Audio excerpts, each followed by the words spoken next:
Well, hello and welcome everybody to our third episode of Let's Talk About It. My name is Dr. Felmiga. I use they, them pronouns, and I'm here with Catia to talk about pay equity and courageous conversations. Welcome, Catia. Thank you so much for the invitation, Fran. So I'm actually really looking forward to this conversation.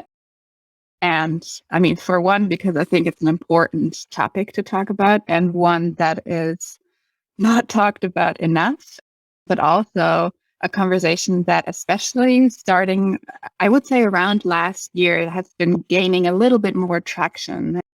So it feels like it's an important conversation and a good moment in time to be having this conversation, but also the kind of the larger context in which our conversation today is happening is sort of the origin story of Let's Talk About It, which I think is really cool. So the idea of this whole video cast came about from having a conversation with you and a couple of your colleagues about pay equity or equitable compensation.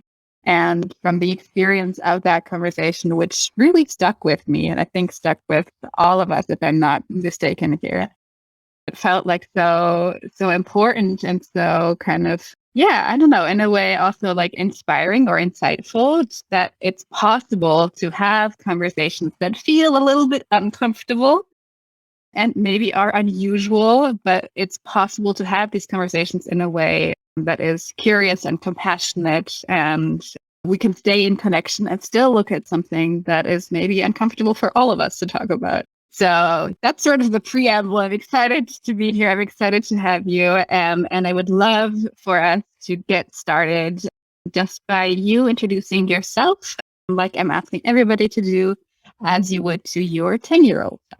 Very happy to. And before I go into that, I'm also so happy that our difficult conversation that we've had, I can't remember when it was, but many months ago, that sparked this idea as well in the series to have difficult conversations or talk about difficult topics with other people as well. So I'm really glad that something even more positive came out of it. Yeah. Introducing myself as I would to my 10-year-old self. I am Catia, still Catia. And life is still loads of fun after you're 30, unlike what you think. It doesn't go downhill from here or from 30.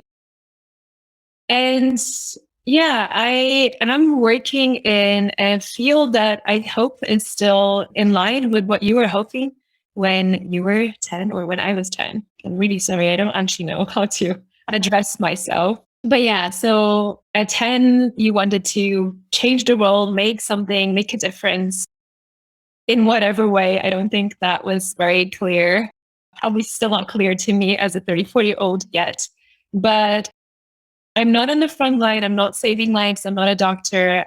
But I feel that the work that I do is still very cool because it basically enables those that are in either, metaphorical or actual front line. So those that are changing the world for the better, thinking about how to do it, implementing those ideas, that they have the right environment, that they feel empowered, that they feel supported to do it, that they have the right skills and tools. Yeah. And it's my job basically behind the scenes to enable that and to make that happen. So in grown-up terms, that means working as a people professional or HR professional, but it's the behind the scenes enabler for people to do good. So that's what I do now. Yeah. And apart from that, I still am doing lots of things that you as a 10-year-old like to do, like reading and writing and being curious about things and learning about new people and about new situations. Yeah. And I'm also very happy to be here with you, Fra, because this is part of that, sort of pushing yourself to learn about new things and to think about things differently. Beautiful. Thank you, Catia. That was probably the toughest question. Yeah, I can see that. But I love the description of the enabler behind the scenes for people to be able to do good. And it definitely, to me, that is still part of the front line in a way, right? In a way, yeah. Nice. So just setting the context a little bit, I wanna give us a chance to have like a frame for this conversation and for the people listening to this conversation to kind of get to know how it all kind of came about, or how I started maybe thinking about pay equity and what it means to me. And then we had the conversation a couple months ago, however long that was. So for me, I think what's been really interesting is I started DMC Consulting as a solo venture, and then we became a team, and I started working with freelancers and also growing our team and hiring people for certain positions. So like from that perspective, what was kind of shocking almost to me is that every time I started having conversations with people who we were interviewing for roles on the team, because we are a value-driven company and because we really wanted to be able to reach out and hire people who are marginalized and who are underrepresented and historically don't have access to these kind of jobs, right? And there are so many people out there who are really awesome and extremely qualified and who don't ever get sort of entry into the workplace. So when we talked about kind of compensation and what pay they were expecting, I was so shocked that every single person I talked with, I ended up having to up negotiate because their starting point for these kind of salary conversations, it wasn't even a negotiation, right? We were having a conversation, was super low because historically there's been very little access to information around what kind of pay could be expected. So that's kind of one side of things. And the other side is that I, as a trans, non-binary, queer person, have experienced if I'm being invited to speak as a freelancer and we're talking about compensation, that I get widely different rates offered to me, and that they are traditionally much lower than the rates that are offered off the bat to my white and cis male colleagues.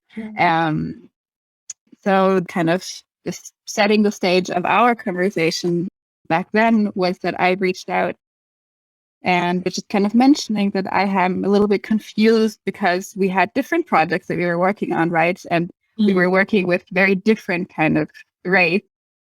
And we always needed to renegotiate them as well.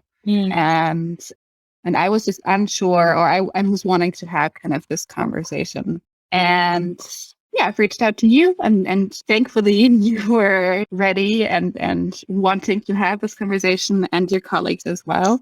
And I'm wondering, maybe as a first question, how did you experience the conversation that we ended up having about these different compensations and equitable pay?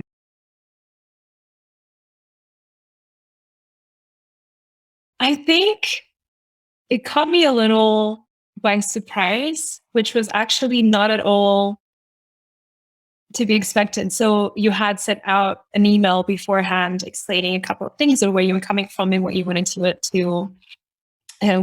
address. But I think what caught me by surprise was that I came in prepared from a more practical perspective. So I thought we were just aligning on sort of more practical aspects of, just maybe to sort of set a bit of context. We were working on different projects together. Some of them were, for instance, with larger corporates. So projects where we had a bigger budget that we were able to offer.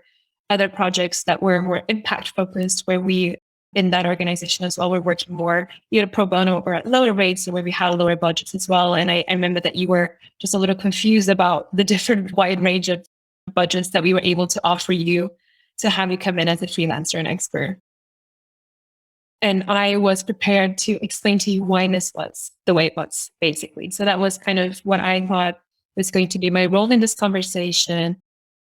But you raised so many different points around the bigger context that was embedded into. And that was what I was not so prepared for, where I wasn't thinking about it in that way or in the same way. And so I think I remember the first feeling I had, or the first impulse, was defensiveness, because I think my ego just felt like, whoa. And I remember the very moment where I took a breather, but we're still talking, you and I and a couple of colleagues, and I sort of recentered myself and had to think about, wait, don't think it's about you. Let's just listen and focus again. And then coming out of that conversation, it just felt like it had been a difficult conversation. I think it was a conversation where we were aligning very different perspectives. Your perspective as a professional, your personal perspective, everyone else's personal and professional. And then I feel my colleagues also had the organizational perspective behind it, or sort of bigger circumstances. So it was basically just trying to put it all together. And I remember coming out of that conversation being like, wow, that was a tough conversation. And at the same time, it stayed with me forever. I was chewing on it for, I think, months. And it has also informed, recent decisions I've made in terms of professionally where I want to be or what I want to dedicate myself to or what I want to focus on. And definitely pay equity was, and I think you planted the seed with that conversation, that's one of the topics that I want to prioritize in my professional career, I guess, when I'm working as an HR professional with people behind the scenes first. Yeah. Can you go a little bit more into detail what it was that you were chewing on, or what some of the points were that you were kind of taking with you? I think the biggest thing that I took away with me was that I think the biggest thing was when we were offering those different rates, the thinking, well, there's no thinking behind it, as in it wasn't an intentional thing, but the sort of logic behind it was we have different budgets, both internally for ourselves as well as externally for the freelancers and experts we work with. So that's it. Right. For me, that was the basic thing. It wasn't an intentional thing. It wasn't that we were privileging certain types of experts over others because, you were engaged in all of these different projects yourself and you were getting yourself different rates. So that was sort of the baseline. But then what got me thinking through our conversation was, in what way are these different rates for these different projects perpetuating certain, or at least mirroring, echoing certain structures that already exist that we, by not reviewing this, are not addressing? And so maybe I'll go back to the example. So I mentioned, let's stick to these two examples because they're clear. Let's imagine there's one big project with a corporate partner where we're working with senior management from this corporate partner on some kind of transformation for their business. And there's a project where we work at impact-focused topics, let's say with entrepreneurs. The corporate partner project, they pay us more. They can afford our usual rates, which then means that we have a higher budget. And at the same time, those types of experts that usually, not always, and again, you were also an example of somebody who navigates all of these different worlds, but it's often the kinds of experts that these partners would consider credible will be people who are in similar positions in similar types of organizations, right? So then if you're talking about senior management at a large corporation, I think we can all think about who tend to be these people. Again, I'm not trying to generalize completely, but what the tendency might be. And then those people, I'll just call it by the name. So let's assume it's usually a male person, it's usually a white person, it's usually someone with a lot of experience, a kind of academic Western background. So all of these sort of parameters. And then let's say for the other project with entrepreneurs in Asia, one expert that might be considered a credible expert to support them might be a young female entrepreneur in India, right? Because they have gone through the same experience, they can share it with them. So just there, you see that the project where we have the higher budget is going to usually engage certain types of freelancers and experts that are usually the ones that already dominate a lot of these spheres. And the project where we're working with more impact focus, where we have less money available, is going to engage certain kinds of experts that usually have been anyway marginalized from different kinds of access. And that's the disparity. And it was never intentional. It isn't intentional. It's not an organizational decision at all.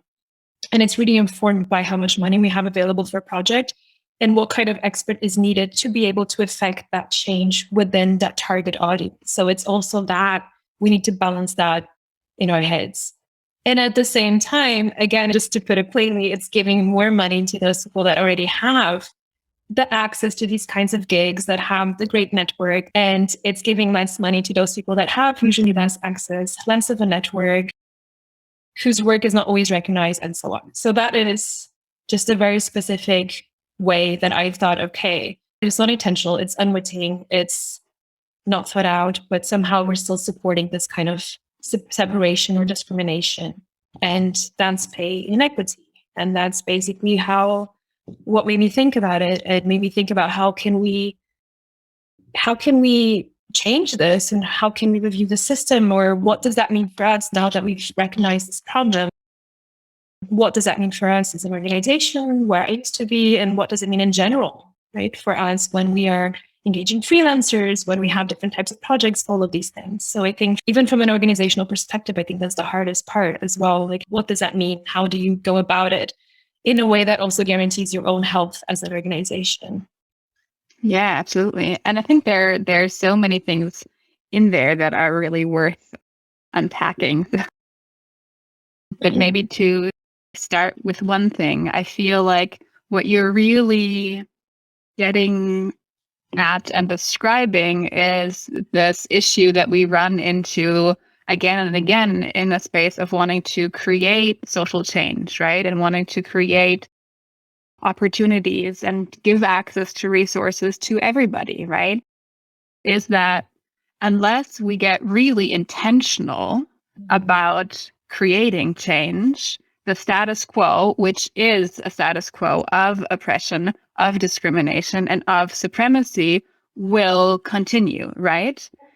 So I totally hear the kind of, I guess, argument of we weren't doing this intentionally, but that's part of the problem, right? Like, we need to do this intentionally. And I think that's the thing that we're like waking up to, that I didn't intend to do this isn't an excuse anymore. I mean, to be fair, it never was, but we're more and more and more realizing that just because you don't intend harm doesn't mean you will not cause harm, right? And that goes for small acts and behaviors with microaggressions, but it goes for larger systems of inequity as well. And as you were just mentioning, I think it really calls on us to, as we are waking up to these realities and as our eyes are kind of being opened, we take those lessons seriously and examine where it is that we want to go and what it is that what world do we want to create? How can we, what is the dream? What is the vision of a world that is more equitable, right? That is more just for every single human and not just people who are part of the dominant culture. Yeah. And like your point, I mean, I think you've nailed it in the head, obviously. But in the sense of intentionality is key here. It takes a lot more effort to dismantle the status quo than to maintain it, right? Maintaining it was just continuing as we were doing.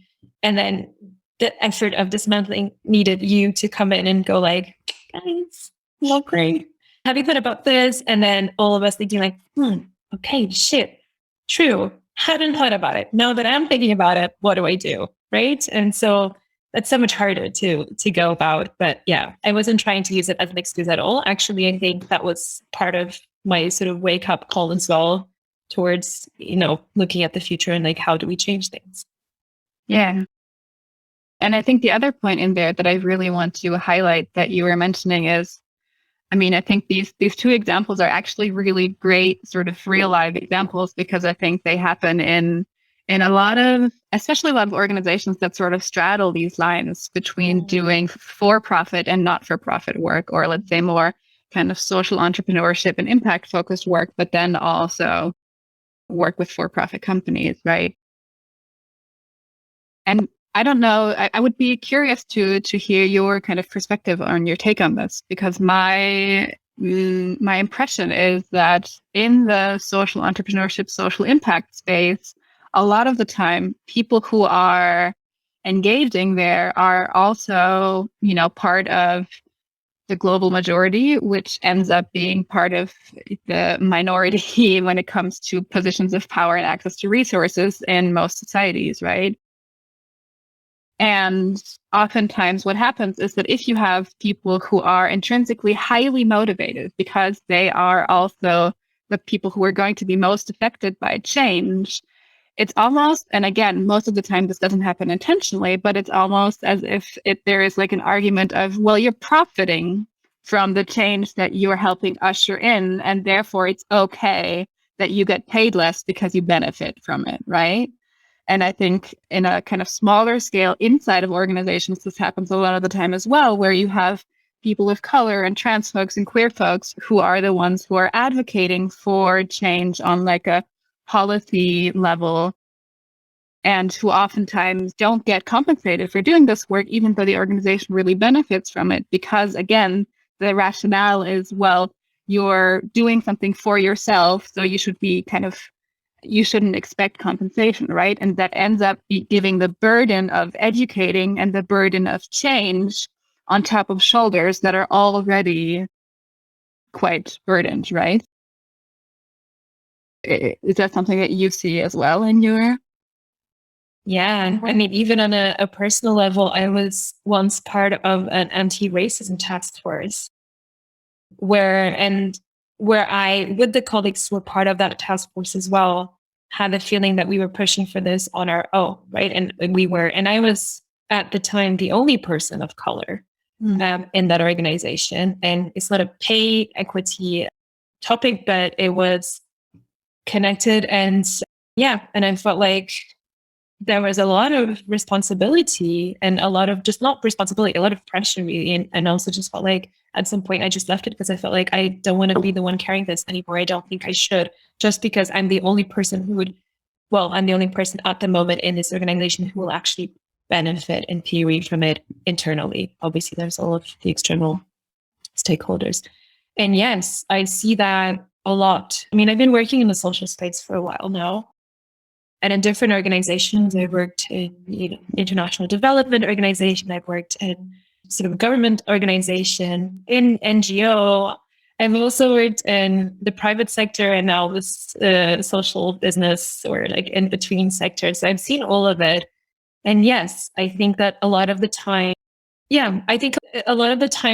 these organizations definitely benefit from the fact that when people come to you, they're intrinsically motivated and they're already expecting that the salary is going to be lower than in, a similar role in the corporate sector, which is fine. I don't think that you need to be able to pay exactly the same thing that the private sector pays, but within the organization or within that same field, but let's even just stick to one organization, within one company, within the organization, people that add the same value to the company. And I don't mean that they have the same qualifications or the same level of experience, because I think that's another way that we create pay inequity, right? By saying, okay, 5 years at Stanford versus 5 years at, I don't know, an unknown Portuguese university is not the same, thereby we're going to pay Stanford more. So I also disagree with that. So let's talk about the value that two people add to a company. I've seen very often that this is not matched, that there is discrepancy in there, usually because certain people negotiate harder. And again, this is going back to what you were saying earlier, people who have been marginalized from different kinds of situations or roles or institutions for a long time, they come in at their lowest price because they really want to get it. They want to get a foot in the door. So they think that the way they can do that is by, underselling themselves. And so that's exploited. That's definitely exploited. And I've seen that also in situations where I know that I was doing the same level of job in an organization. And I know that my male counterparts were earning more than I was. And I know this is because I don't negotiate, because I also don't really like negotiating. I wasn't primed for it either, which I think a lot of men are from a younger age. So there's a whole other range of status quo. But yeah, I think that people then exploit the fact that women usually negotiate worse or less or are not inclined to, or certain people, just not even women or men, but even certain people have this sort of more aggressive, fist on the table kind of personality, and other people are different, just more reserved or don't like the conflict of it, because a negotiation sometimes feels like a conflict or like a competition rather than a conversation, right? So yeah, I think that is definitely exploited, all these different differences, whether it's personality, whether you have had access to certain kinds of things, whether it's your skin color, whether it's your gender, whatever it is. I think a lot of the times that is exploited. Again, not always intentionally. Often people from the organization just think, well, my budget is very tight, so I'll make do as much as I can or however I can. But the fact that we're not aware of it, or people are not aware of how that is, again, sort of just putting more rocks under the system, I think that's something that we need to open our eyes to. Yeah, absolutely.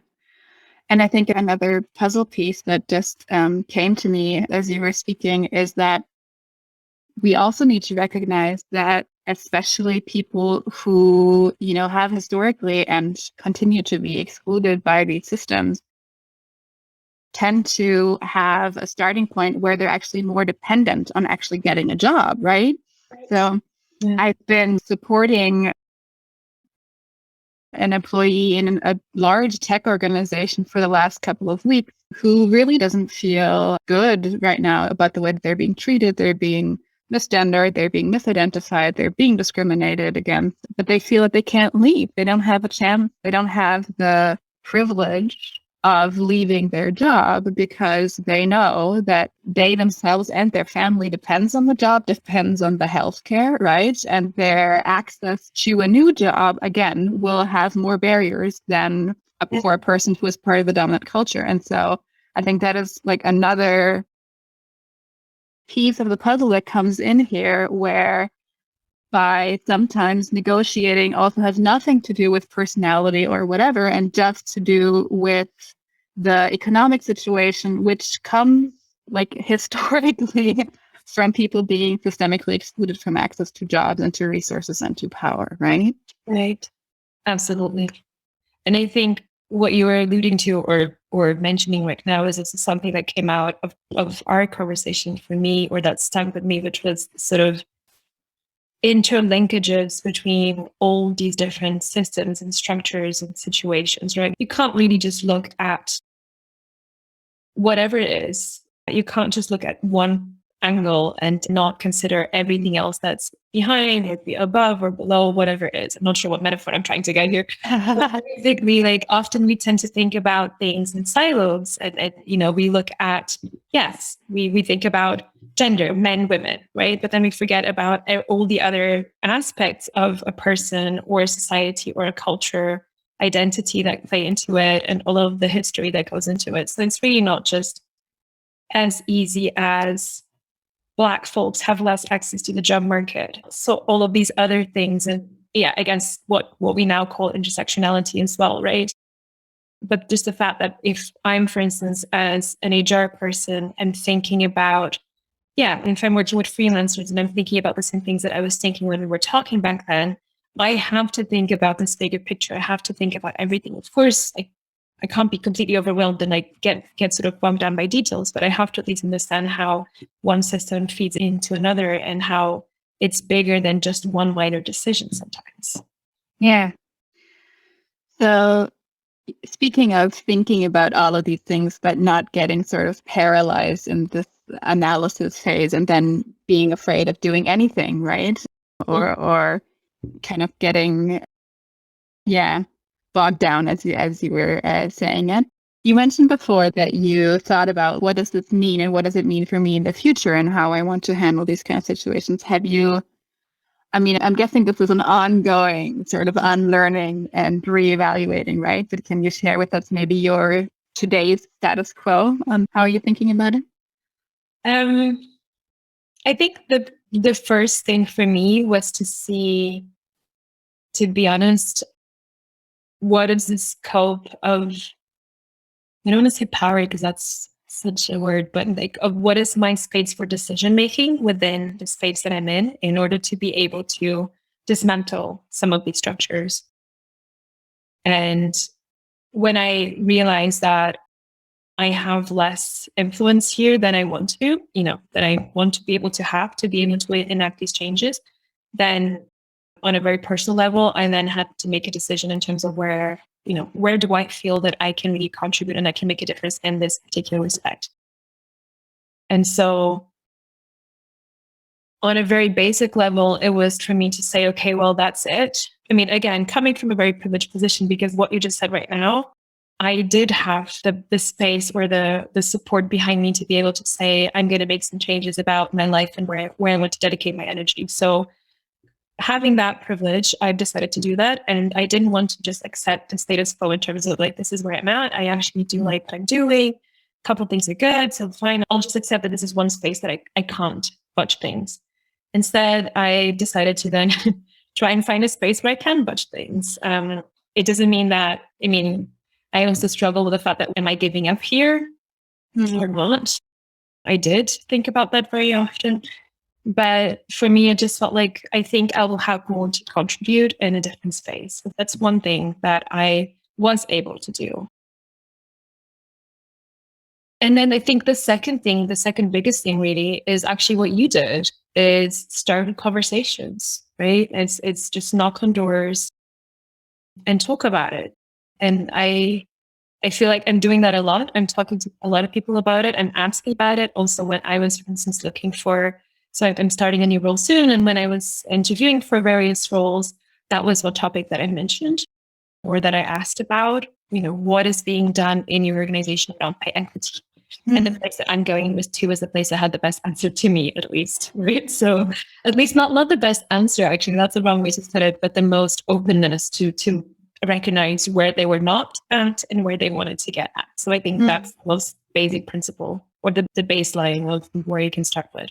But yes, start these conversations, talk about it, think about it as well, reflect about how you're perpetuating certain things. And I think that was where the defensiveness came for me and this conversation that we had and that I dealt with afterwards as well, which is to realize you're not doing this intentionally. You don't want to hurt the world. Actually, remember, 10-year-old, you want to do the opposite.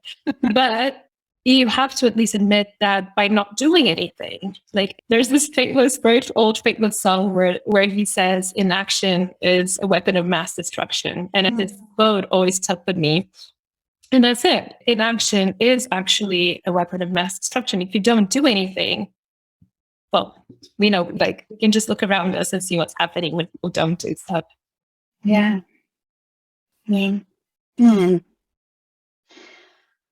I wonder if, you already shared so much of your personal process, and I really appreciate also your candor in sharing that you had defensiveness come up and that you noticed it and that you took a moment to be with it. And I think that is a really powerful lesson here that I definitely think people can also take away, right? I love Dr. Ruth King has this quote that I mentioned again and again, which is that discomfort is the core competency for transformation.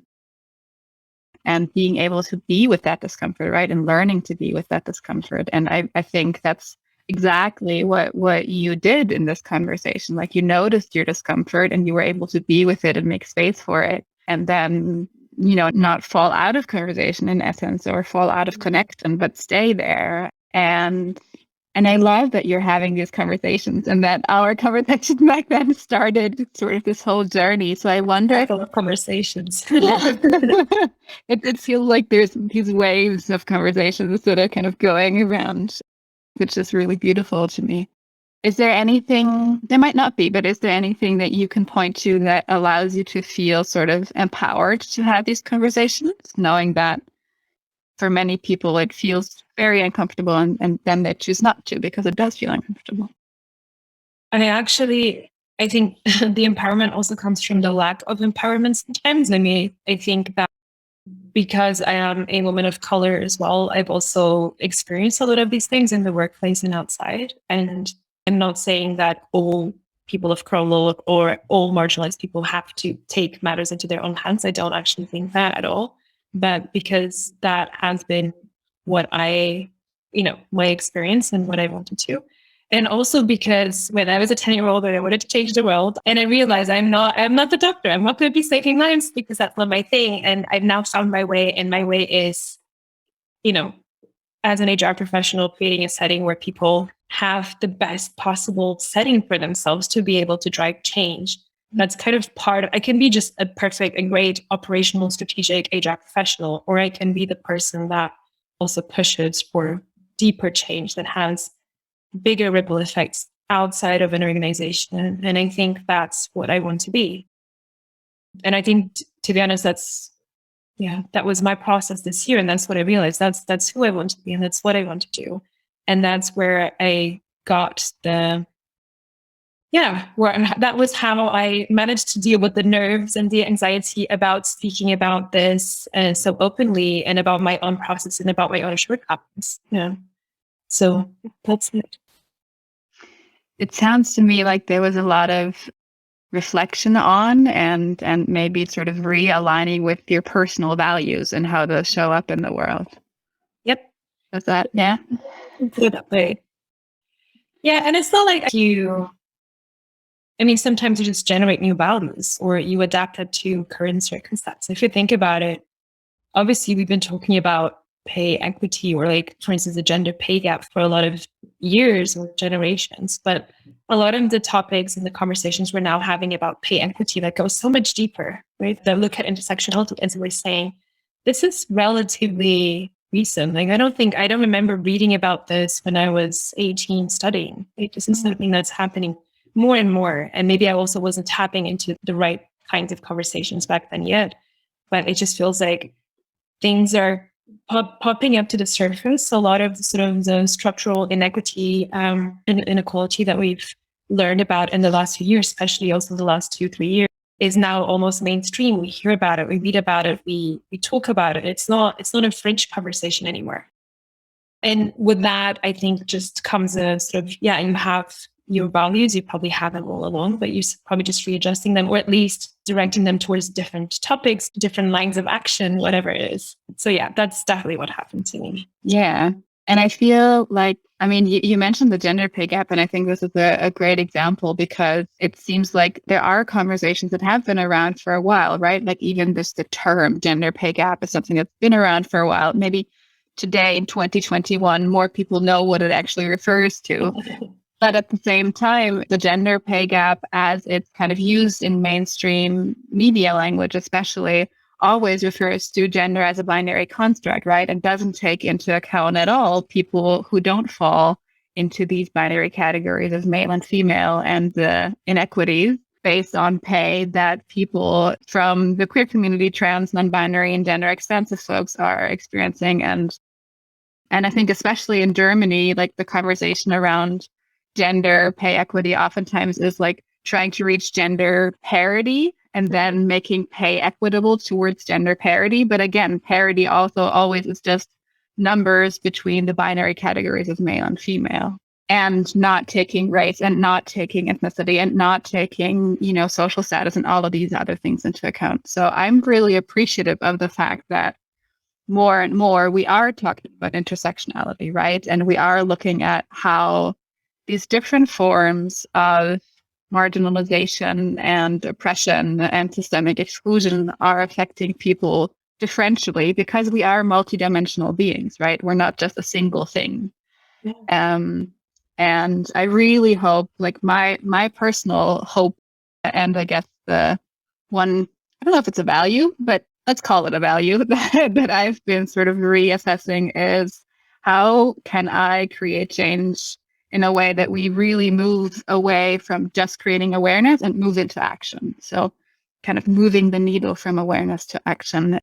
And I really believe that this widening of the conversation and widening, John Powell calls it widening the circle of human concern, which I really, really love the expression, is a way to get there. And I think compensation and pay is an essential piece of it, right? Because it sits at the intersection of so many things, right?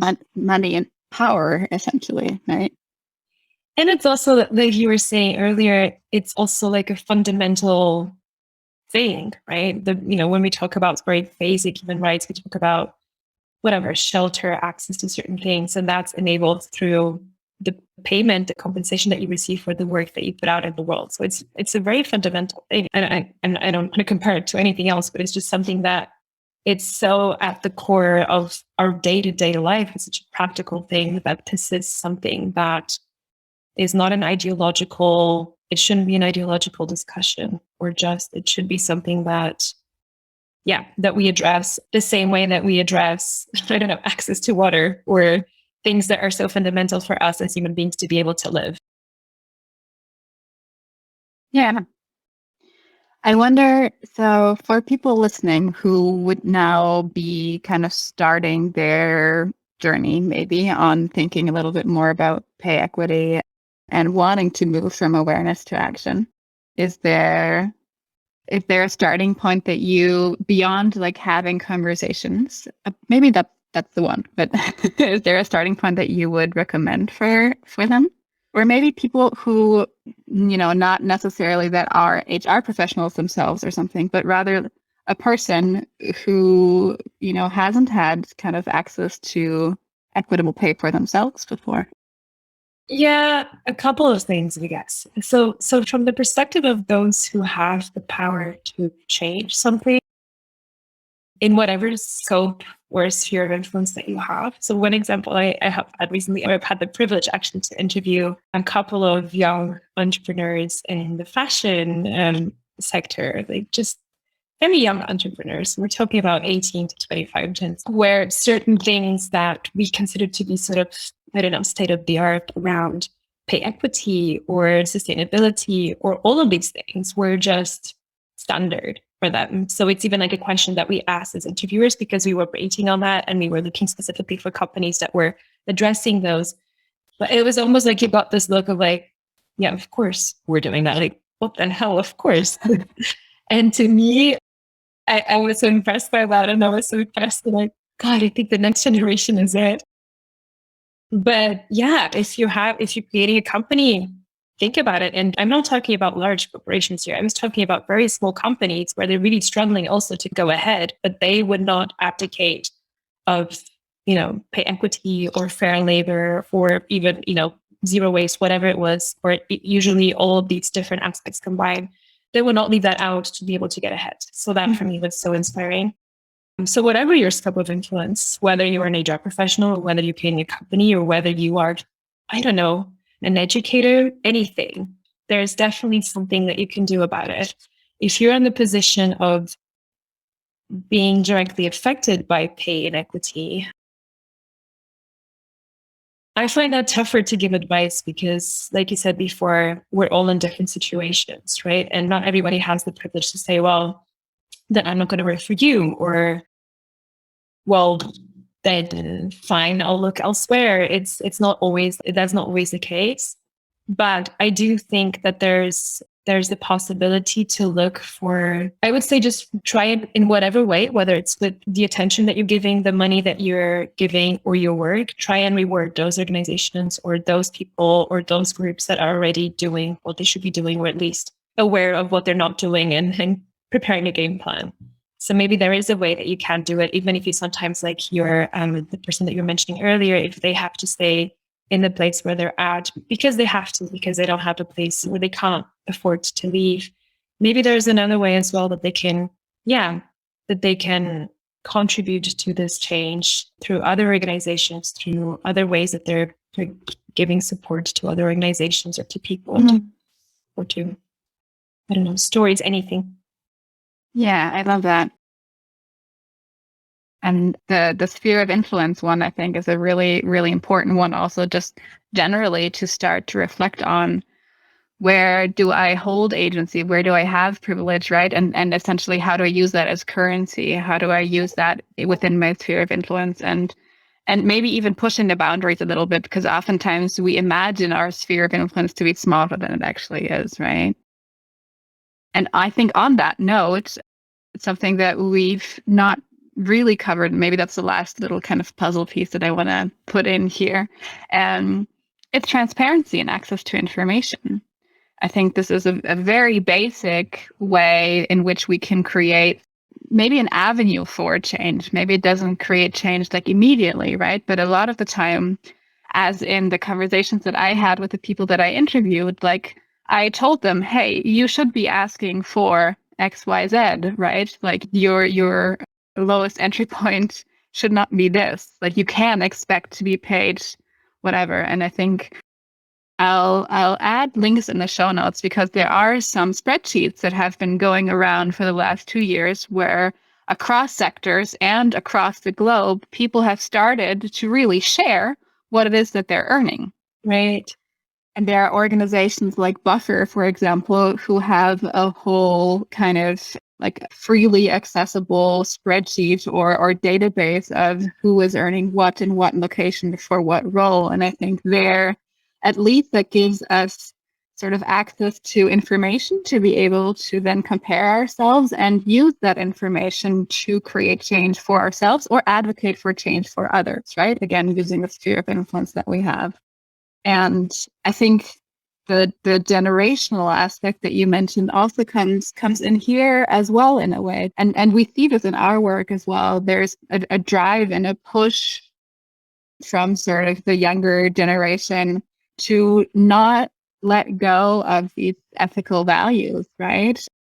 And maybe the information piece is a little bit lacking there sometimes because obviously people who are just starting out in the workplace don't necessarily have the information on pay equity. But I really like my vision would be if we put information together with the intrinsic drive and motivation of these ethical values, we can create a world in which there is a chance for more equitable treatment of every human. Absolutely. And I think maybe, a sort of encouragement to people who are probably listening. A lot of the time, and I've seen this in my career throughout, and also on a personal basis, information is power. That's also basically what you say. And control of information is controlling power. And I have experienced that this happens in a lot of organizations as well, even within teams and individuals working together that for instance, there's salary brackets somewhere. We've heard about them. They're out there, but no one's actually seen them. And often certain people have access to it that actually think that should be changed and should be transparent, but then they also act out of completely not disregarding that at all, but sometimes out of a sense of safety and don't share that. So maybe that is also another way that you can move the needle a little wherever you are, that you are the agent for a more democratized access to this information. And I actually had a conversation today with a person who was interviewed, who was given access in theory to these brackets, but and this is again what you were saying before, like in the social impacts page, where they basically said, well, we're struggling a little and all of that. And we need to pay you less than what this bracket actually is. And they accepted because they thought that was the correct way, but they are an HR professional and they now have access to all the salaries. And now they see that this was, I don't know, abuse or whatever it was, but just in a sense, I think obviously giving them the sense that they were duped a little. And why have these ranges if you don't stick to them, if you don't do your whole business planning around them, whatever it is? So that was, I'm sorry, I don't want to end in this negative note, but I think the positive spin on this is, maybe you are an agent that can democratize access to this. Maybe you are a person who can make sure that the people that need to know about certain things know about them, even if that's not what certain powers to be. It sounds very dramatic, but even if that's not what the company policy is, for instance. Yeah. And I don't think we necessarily need to put a positive spin on it, right? I think it's actually like, I'm sorry to hear that your friend had this, or the person that you had this conversation with had this experience. And I think it's really valid to also allow space for the disappointment and frustration and maybe even anger that comes up in these situations, because they are valid and they are human, right? And they reflect an unequal treatment. And I think if we push that away or try to kind of paint it positively, sometimes that can also, create situations in which we then don't speak up and don't create change. Exactly. Yeah. So, this being a huge conversation, we barely scratched the surface. Definitely barely scratched the surface. I would love to sort of end at least the conversation, on this day with the question that I learned from Krista Tippett and I really love, which is, what gives you hope? Two things. The fact that this is no longer a fringe thing, that we are having these kinds of conversations and being aware of certain topics, and that this is in everyone's faces as it should be. And the second thing, and now I do sound like a 34-year-old, it is the next generation. I've had so many conversations and encounters with young activists and young entrepreneurs and young whatever. And I'm not saying obviously that it's only the next generation that is pushing for change and doing things. But I do have the sense that, and this is probably also completely unfair because a lot of the next generations are inheriting a role that is just deeply, deeply flawed. And yeah, I guess that's the best way I could put it. And it is in a way also in their hands to change it or deal with it. And so it's unfair maybe that they're being put in that position. And in any case, I have the sense that a lot of people that I've met recently, at least, are looking at this with so much hope and with so much drive for change and a vision. Actually, I think more than that, I don't remember as an 18-year-old having that kind of vision of how things should be changing and how I can do better. I've been figuring that out all my life, to be honest. So that gives me a lot of hope. And I just hope that everyone else, whatever generation, whatever you're doing, that we can just support each other in these different little steps that we're all doing towards change. Because if we're all just like create this little network of fabric of change, then we might actually move the needle quite a bit. Yeah, that's beautiful. And in the end, we're all in this together, right? Yeah. I'm not sure why that isn't clear. We're all in this together. Like we go under together. So yeah, or yeah, or we rise together. We rise together. Yeah. But definitely, our joint liberation is interconnected. So it is, I think, on all of us, and it is for all of us. Yeah, absolutely. Great. Well, thank you so much, Catia. It's been a pleasure to talk to you. I really appreciate your candor, your vulnerability, and your honesty, as I'm sure our listeners do as well. So thank you so much for having this conversation with me. Thank you too, Fred. And thank you for having these conversations with me and everyone else. And we're just, nudging us as well to think about certain things that are not easy to think about or reflect upon. So thank you for that. Thank you. Bye, everybody. Bye-bye.